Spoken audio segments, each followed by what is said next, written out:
Sebelumnya, Sekretaris Jenderal PDI Perjuangan Hasto Kristianto menyebut partainya belum menggulirkan hak angket untuk mengusut dugaan kecurangan pemilu karena banyak tekanan.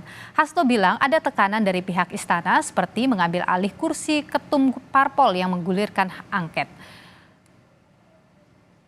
Adalah kalau hak angket kemudian kita usulkan, lalu tiba-tiba ini udah tanggung permainan bagi istana ini. Kalau udah tanggung ya mereka akan lakukan segala cara.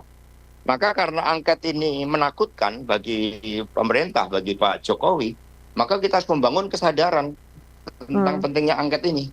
Sehingga ketika nanti muncul tekanan-tekanan, ini kan belum PDI udah ditekan. Iya, semua banyak ditekan. Golkar mau mengambil alih P3, mau mengambil ketua DPR RI. Karena tahun 2000